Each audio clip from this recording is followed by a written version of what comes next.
മദ്യപിച്ച് കേട്ട് തന്റെ പട്ടിയുമായി ഒരു സ്ത്രീ റോഡരികിലൂടെ പോകുന്നു.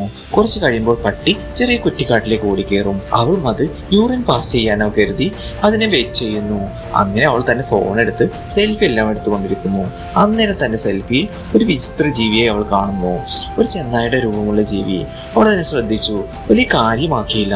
ശേഷം തന്റെ പട്ടിയുടെ സൗണ്ടൊന്നും കേൾക്കുന്നില്ല. പെട്ടെന്ന് ആ കുറ്റിക്കാട്ടിൽ നിന്ന് ഒരു ഇളക്കം കേൾക്കുന്നു. തന്റെ പട്ടിയുടെ ദയനീയമായ സൗണ്ടാണ് അവൾ അതിന് ശേഷം കേൾക്കുന്നത്. ശേഷം ആ കയറ് പൊട്ടിപ്പോകുന്നു. അന്നേരമാണ് അവൾക്ക് കാര്യം മനസ്സിലായത്, തന്റെ പട്ടിയെ ആരോ ആക്രമിച്ചിരിക്കുന്നെന്ന്. ആ സൗണ്ട് കേട്ട് ആ കുറ്റിക്കാട്ടിലേക്ക് അവൾ ഓടിപ്പോകുന്നു. അന്നേരം ഒരു ചെന്നായ അവൾക്ക് നേരെ വരുന്നു. പേടിച്ചവൾ റോട്ടിലേക്ക് ഇറങ്ങുന്നു. പക്ഷെ അവൾ ശ്രദ്ധിച്ചില്ല, അവൾക്ക് നേരെ ഒരു കാറ് വരുന്നുണ്ടായിരുന്നു. ആ കാറ് അവളെ ഇടിച്ചു തെറിപ്പിക്കുന്നു.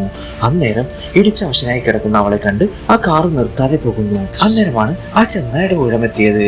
അവൾക്ക് എഴുന്നേക്കാൻ കഴിയില്ല, അവൾ ഒന്നും ചെയ്യില്ല എന്ന് മനസ്സിലായ ചെന്നായ ബാക്കിയുള്ള കൂട്ടാളികളെയും കൂട്ടിക്കൊണ്ടുവന്ന് അവളെ ആക്രമിക്കാൻ തുടങ്ങി. അങ്ങനെ അവളെ പച്ചക്ക് ഭക്ഷിച്ച് നരഭോജിയായി മാറുന്നു. ഇവിടെ തുടങ്ങുന്നു കൊയോട്ടിയസ് എന്ന നരഭോജി ചെന്നായയുടെ യഥാർത്ഥ കഥ.